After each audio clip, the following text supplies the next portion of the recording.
दोस्तों नमस्कार। स्वागत है आप सभी का अपने YouTube चैनल टॉपर क्लासेस में।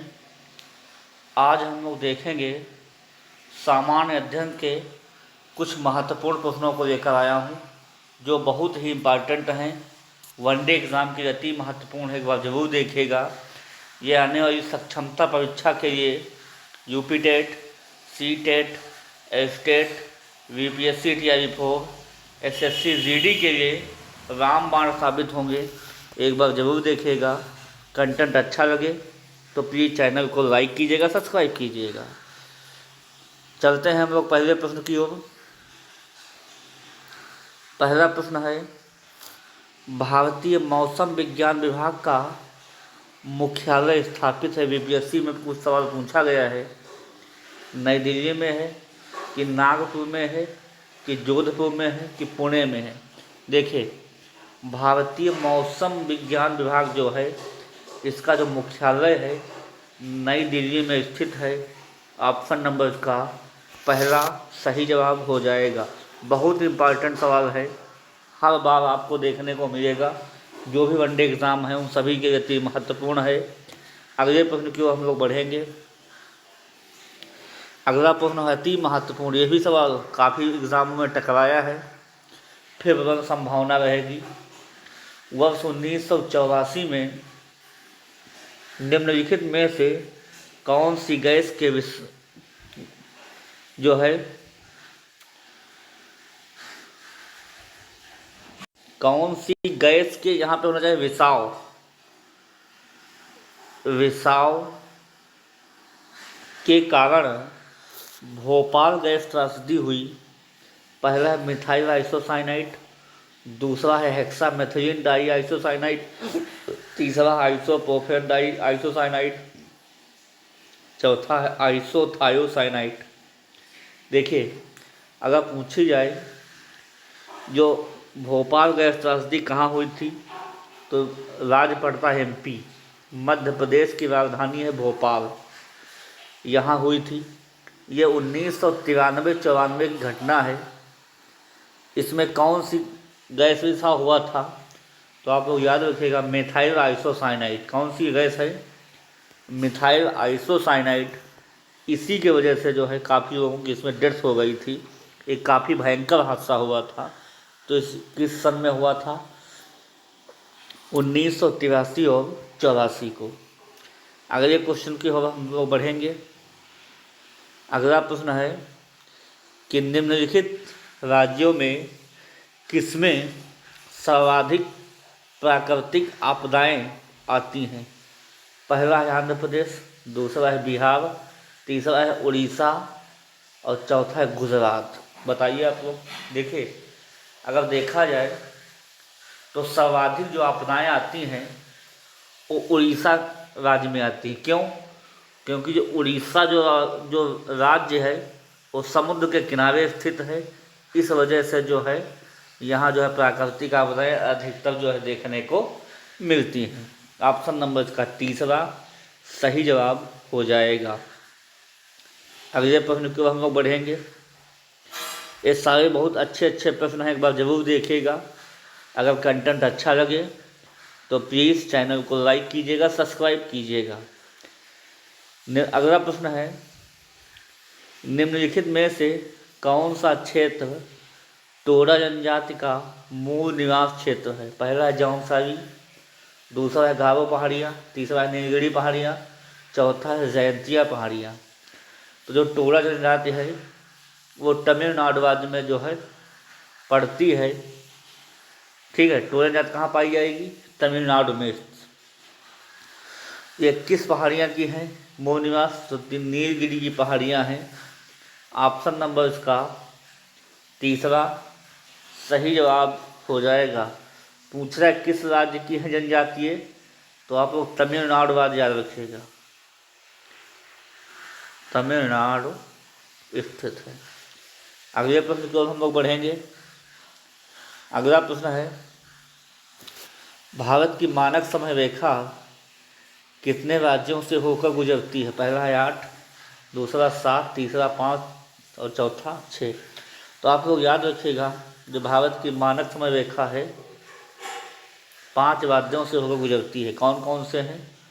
यूपी एमपी में 36 का आंकड़ा लेकर अंधे उड़ गए, अंधे उड़ गए। ये ट्रिक है। उत्तर प्रदेश, मध्य प्रदेश, छत्तीसगढ़, आंध्र प्रदेश और उड़ीसा, ये 5 राज्यों को आप लोग याद रखिएगा।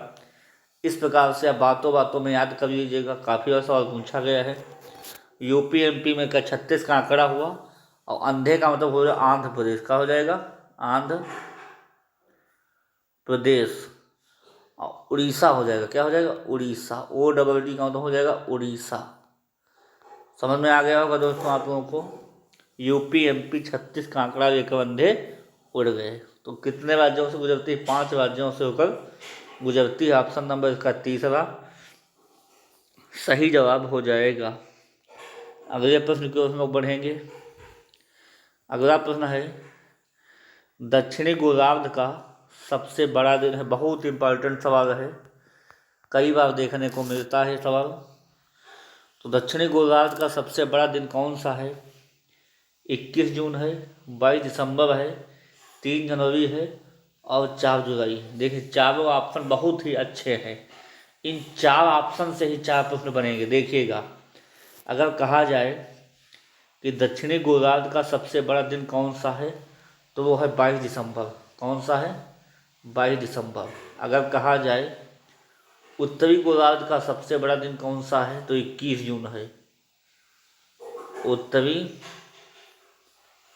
गोलार्ध का सबसे बड़ा दिन।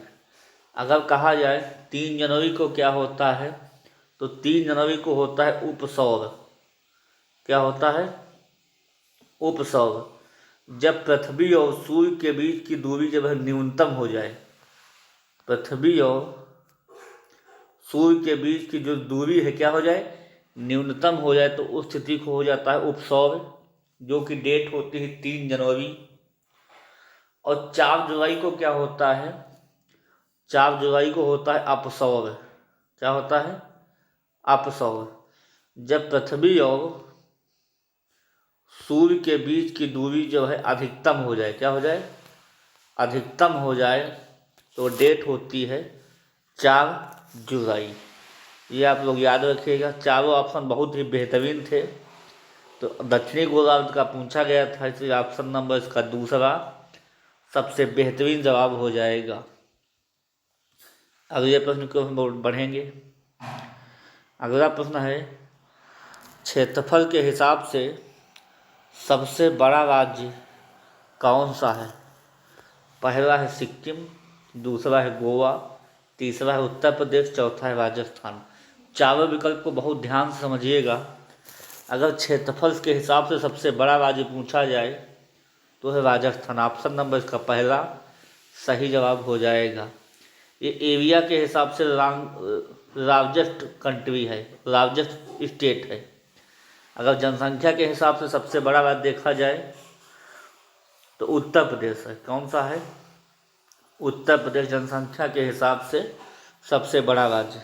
अगर गोवा राज्य देखा जाए तो क्षेत्रफल में सबसे छोटा है गोवा। क्षेत्रफल में सबसे छोटा कौन सा है? गोवा है। सिक्किम जो है जनसंख्या के हिसाब से सबसे छोटा है। तो चारों विकल्प सबसे बड़ा सबसे छोटा का हमने डिस्कशन कर लिया जनसंख्या के आधार पे और क्षेत्रफल के हिसाब से। काफ़ी बार एक सवाल देखने को मिलता है। समझ में आ गया होगा, नोट डाउन कर लीजिएगा आप लोग। जो भी लोग इस चैनल के माध्यम से जुड़े हैं उनसे मैं गुजारिश करूँगा, हमारे यूट्यूब चैनल पर हिंदी, GK GS, पर्यावरण की इत्यादि क्लासेस पड़ी हुई हैं, आप लोग देख सकते हैं। अच्छी अच्छी क्लासेस में पूछे गए बेहतरीन प्रश्नों के साथ मैंने कंटेंट को तैयार किया हूँ। अगर समझ में आए तो चैनल से जुड़िए, लाइक कीजिए, सब्सक्राइब कीजिए और अपने साथियों को भी जोड़ने का प्रयास कीजिए। अगले प्रश्न की ओर हम बढ़ेंगे।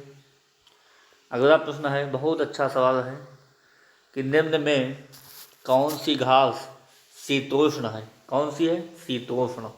मतलब 3 घासें इसमें कौन सी हैं, उष्ण है। 3 घासें उष्ण कौन कौन सी है, आप लोग टिक याद रखिएगा, उसका नाम है रसक। क्या है, रसक। ये ट्रिक है। ला माने होता है लानोज, क्या होता है, लानोज। सा माने होता है समाना। अब का माने होता है कंपास। ठीक है, समझ में आ गया। जो समाना है मध्य एशिया यूरोप की है, मध्य एशिया और यूरोप की है। लानोज वेनेजुएला की है, वेनेजुएला की। पंपास अर्जेंटीना की है। कंपास ब्राजील की है। समझ में आ गया। तो शीतोष्ण की बात कर रहा था, तो हमने 3 घास जो है आपको दिखा दी है लसक, ठीक है, लानोज, सवाना और कंपास। तो कौन सी एक जो है शीतोष्ण शीतोष्ण हो जाएगी, वो पंपास का नाम आप लोग याद रखिएगा, जो कि अर्जेंटीना में जो है पाई जाती है। अगले प्रश्न की ओर हम लोग बढ़ेंगे। अगला प्रश्न बहुत अच्छा है कि भारत का सबसे पहला परमाणु ऊर्जा संयंत्र कहाँ लगाया गया है। कैगा में, कलपक्कम में, नरोदा में, तारापुर में। बहुत बढ़िया सवाल है, काफ़ी बार एग्ज़ाम को देखने को मिला है। तो जो भारत का पहला परमाणु ऊर्जा संयंत्र है वो तारापुर में लगाया गया है। ये किस राज्य में पड़ता है, या महाराष्ट्र में पड़ता है। समझ में आ गया। तारापुर में जो है पहला परमाणु ऊर्जा संयंत्र स्थापित किया गया था। इसके अलावा पूछा जाए नरौरा कहाँ का परमाणु ऊर्जा संयंत्र है, तो आप लोग यूपी का याद रखिएगा। नरौरा बुलंदशहर में पड़ता है, जिला है बुलंदशहर। जो भी लोग उत्तर प्रदेश से देख रहे हैं इस चैनल को, जानकारी उनको होगी। कलपक्कम कहाँ का है, कलपक्कम है तमिलनाडु का। तीसरा है कैगा, कैगा का कहाँ का है, कर्नाटक का है। तो ऑप्शन नंबर इसका चौथा तो तारापुर है, महाराष्ट्र में स्थित है। ऑप्शन नंबर इसका चौथा सबसे बेहतरीन जवाब हो जाएगा। अगले प्रश्न की ओर बढ़ेंगे। अगला प्रश्न है झूमिंग करते हैं, कहाँ करते हैं झूमिंग, भोटिया, खांसी कि संथाल कि टोंडा। लेकिन जो झूमिंग की रस्सी होती है वो खांसी में होती है, और गारो खांसी की जयंतियाँ कहाँ है, ये मेघालय में पड़ती है। कहाँ होती है, मेघालय। तो झूमिंग खेती कहाँ होगी, ये मेघालय में होती है। मेघालय में एक स्थान है चेरापूंजी, बहुत पूछा जाता है चेरापूंजी कहाँ स्थान है, मेघालय में स्थित, जहाँ सर्वाधिक वर्षा जो है होती है। समझ में आ गया होगा दोस्तों आप लोगों को। अगले प्रश्न को हम लोग बढ़ेंगे। अगला प्रश्न बहुत अच्छा प्रश्न है। जनगणना 2011 के अनुसार निम्न में से किस राज्य में जनसंख्या में कमी आई है। नागालैंड, मणिपुर, त्रिपुरा, सिक्किम। देखिए, अगर हम लोग जनगणना की बात करेंगे तो 2 शब्द होते हैं, एक होता है जनगणना और दूसरा होता है जनसंख्या। क्या होता है, जनसंख्या। जब जनसंख्या को काउंट किया जाएगा तभी जनगणना निकल के आएगी। जो जनसंख्या है ये समवर्ती सूची का विषय, याद रखिएगा आप लोग, जबकि जनगणना संघ सूची का विषय है। अगर देखा जाए तो जनगणना सर्वप्रथम किसके कार्यकाल में स्टार्ट हुई थी, तो सन 1872 ईस्वी में मेयो के कार्यकाल में जनगणना स्टार्ट हुई। उसके बाद कुछ समझ में नहीं आया, फिर 10 की आधार पर जनगणना स्टार्ट होती। किसके आधार पर, 10 की आधार पर सन 1881 में विपन के कार्यकाल में, किसके कार्यकाल में, विपन के कार्यकाल में नियमित जनगणना जो है स्टार्ट होती है सन 1881 में। इस प्रकार से जनसंख्या का जो है जनगणना का जो कार्यकाल चलता आया। बट 2011 की जनगणना के अनुसार 2021 में जनगणना होना सुनिश्चित हुआ, बट 2020 में कोरोना काल लग गया। जब कोरोना काल लग गया, देश में तबाह तबाह मचने लगी, तो उस स्थिति में जनगणना कराना संभव नहीं था। इसलिए 21 में ना हो करके केंद्र सरकार के द्वारा 2025 में जनगणना जो है सुनिश्चित किया गया है। तो नया डाटा आने पर नई प्रश्न करवाए जाएंगे, मगर 2011 की जनगणना के अनुसार जो है नागालैंड राज्य में जो है कमी देखी गई थी। ऑप्शन नंबर इसका पहला सही जवाब हो जाएगा। समझ में आ गया होगा आप लोगों को। तो कुछ की पॉइंट है आप लोग नोट कर लीजिएगा। जनगणना संघ सूची का विषय जनसंख्या समवर्ती सूची का विषय है। समझ में आ गया। अगले प्रश्न की ओर हम बढ़ेंगे। अगला प्रश्न है, बहुत अच्छा प्रश्न है। बिहार में निम्नलिखित में कौन रेशम वस्त्र उत्पादक केंद्र है? पहला है मोतीपुर, दूसरा है बजारी, तीसरा है भागलपुर और चौथा डालमिया नगर। देखिए, रेशम वस्त्र के लिए भी बिहार फेमस है। उसका जिला पड़ता है भागलपुर। ऑप्शन नंबर इसका तीसरा सही जवाब हो जाएगा। अगले प्रश्न को हम बढ़ेंगे। अगला प्रश्न है, टिस्को जो है संयंत्र किसके नज़दीक है? टिस्को का पुराना नाम होता है Tata iron steel company. Patna में है कि दरभंगा में है कि धनबाद में है कि टाटा नगर में है? क्योंकि हमने नाम से ही बता दिया है कि टाटा नगर जो है, टिस्को जो है, टाटा आयरन स्टील कंपनी जो है एक कहाँ है? एक शहर का नाम है टाटा नगर। जब झारखंड आप लोग जाएंगे तो टाटा नगर पड़ता है, वहीं पे जो है टिस्को संयंत्र जो है स्थापित किया गया है। तो ऑप्शन नंबर इसका चौथा बेहतरीन जवाब हो जाएगा। अगले प्रश्न की ओर हम बढ़ेंगे।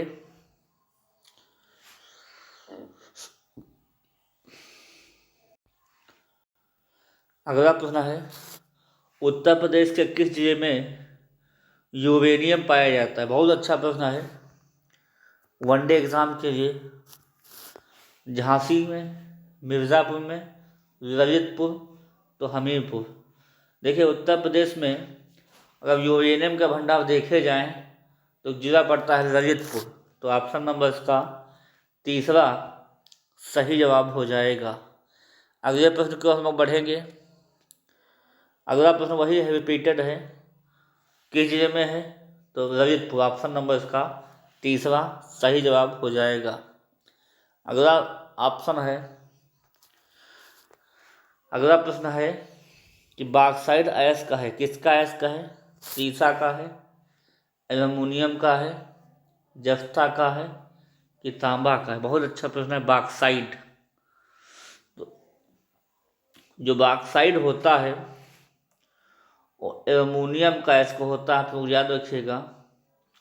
ऑप्शन नंबर एल्युमिनियम का जो है एल होता है, सीसा लेड होता है, पीबी होता है, जस्ता जेडेन होता है और तांबा सीयू होता है। तांबा को ही कॉपर कहते हैं, जस्ता होता है और एल्युमिनियम एल होता है, सीसा पीबी होता है। तो बॉक्साइट किसका अयस्क है? तो बॉक्साइट जो है एल्युमिनियम का अयस्क हो जाता है। ये भी काफ़ी बार सवाल पूछा गया है। ऑप्शन नंबर इसका दूसरा सही जवाब हो जाएगा। अगले प्रश्न की ओर बढ़ेंगे हम लोग। अगला प्रश्न बहुत अच्छा है। भारतीय दलहन अनुसंधान संस्थान स्थित है कहाँ है? नई दिल्ली में, लखनऊ में, कानपुर में, कटक में। देखिए, दलहन अनुसंधान की बात कर रहा है तो जो दाल है वो आधी आधी कटी कटी टाइप की आती है, वो काहे से काटेंगे? कान से। तो कानपुर में जो है भारतीय दलहन अनुसंधान संस्थान स्थित है। अगर यहाँ पर पूछा जाए कि भारतीय सब्जी अनुसंधान संस्थान कहाँ है, तो जब सब्जी अनुसंधान संस्थान आप लोग कमेंट कीजिएगा कि भारतीय सब्जी अनुसंधान संस्थान कहाँ स्थित है, हम आप लोगों को इंतज़ार करेंगे। भारतीय सब्जी अनुसंधान संस्थान, वेरी इंपॉर्टेंट सवाल रहेगा ये, आप लोग कमेंट कीजिएगा। कटक में किसका जो है मुख्यालय है, तो आप लोग याद रखिएगा केंद्रीय चावल अनुसंधान संस्थान। कहाँ है? चावल अनुसंधान संस्थान कटक में है। दलहन के लिए कानपुर जाएंगे। लखनऊ में जो है उपोष्ण के लिए जाएंगे। क्या है के लिए जाएंगे? उपोष्ण के लिए जाएंगे लखनऊ में। विष के लिए जाएंगे, औषधि के लिए जाएंगे। जहाँ से विष मिलेगा वहीं से औषधि मिलेगी और वहाँ से उपोष्ण मिलेगा। तो सारे आप लोग कीवर्ड जो है याद रखिएगा। अगले प्रश्न की ओर बढ़ेंगे हम लोग। अगला प्रश्न है, मछली पालन करना कहलाता है PC culture, horticulture, vermi culture, viticulture. देखिए, विटीकल्चर का मतलब होता है अंगूरों की खेती, अंगूरों की खेती। वर्मी कल्चर होता है केचुआ पालन। क्या होता है? केचुआ पालन। केचुआ पालने से जो है खाद बनाई जाती है, वर्मी कंपोस्ट उसे कहते हैं, केचुआ पालन। हार्टी का मतलब होता है बागवानी। सारे इंपॉर्टेंट पॉइंट हैं। बागवानी। पीसी कल्चर का मतलब होता है मत्स्य पालन या मछली पालन। इसमें कौन सी क्रांति होती, तो आप लोग याद रखिएगा, मछली पालन में नीली क्रांति होती। कौन सी होती है? नीली क्रांति होती है। तो ऑप्शन नंबर इसका पहला सही जवाब हो जाएगा। अगले क्वेश्चन की ओर बढ़ेंगे। अगला क्वेश्चन है, बहुत अच्छा है। अलमाटी बांध किस नदी पर है? गोदावरी, कावेरी, कृष्णा, महानदी। देखिए, अलमट्टी जो बांध है, तो आप लोग ट्रिक याद रखिएगा, अलमट्टी। तो एक शब्द आ रहा है मट्टी। तो मिट्टी किसने खाई थी? तो मिट्टी खाई थी कृष्ण जी ने। तो अलमट्टी बांध कहाँ हो जाएगा? कृष्णा नदी पर हो जाएगा। ऑप्शन नंबर तीसरा सही जवाब हो जाएगा। आगे देखेंगे हम लोग। अगला प्रश्न है, भारत के किस राज्य में मानसून का आगमन सबसे पहले होता है? बहुत अच्छा सवाल है। असम में होगा, पश्चिम बंगाल में होगा, महाराष्ट्र में होगा कि केरल में होगा? बताइएगा आप लोग। एक कुछ इंडिया का मैप हम लोग ऐसे बना देते हैं। गुजरात पड़ता है, महाराष्ट्र है, गोवा है, कर्नाटका है, केरला है। एक कुछ यहाँ पे तट पड़ता है।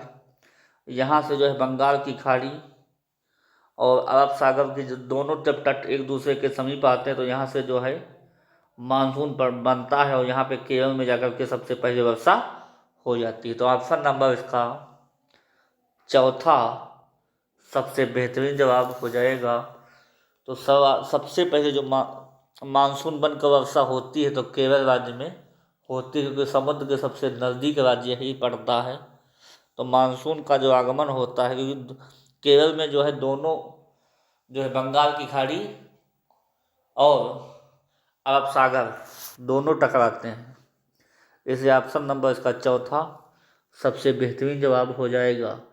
तो दोस्तों, एक कुछ प्रश्नों की श्रृंखला थी सामान्य अध्ययन के लिए। जिनको भी वनडे एग्ज़ाम की तैयारी कर रहे हैं, बीपीएससी तैयारी 4 के जो भी साथी हैं, सक्षमता परीक्षा 3.0 के लिए हों, यानी कोई भी एग्ज़ाम की तैयारी कर रहे हैं आप लोग, उन सभी परीक्षाओं की गति महत्वपूर्ण है। एक बार ज़रूर देखिएगा। कंटेंट अच्छा लगे तो प्लीज़ चैनल को लाइक कीजिएगा, सब्सक्राइब कीजिएगा और अपनी तैयारी को मजबूत कीजिएगा। इस नए वर्ष पर आपको बहुत बहुत ढेर शुभकामनाएं। आपको बहुत जल्दी सफलता मिले, ये ईश्वर से प्रार्थना, और जल्द ही अपने लक्ष्य को प्राप्त करें। अपनी पढ़ाई को मेंटेन करते रहिएगा। इसी के साथ वाणी को विराम। नेक्स्ट क्लास में कुछ कहने सुनने का प्रयास करूँगा। तब तक के लिए धन्यवाद। Okay, thank you, good night.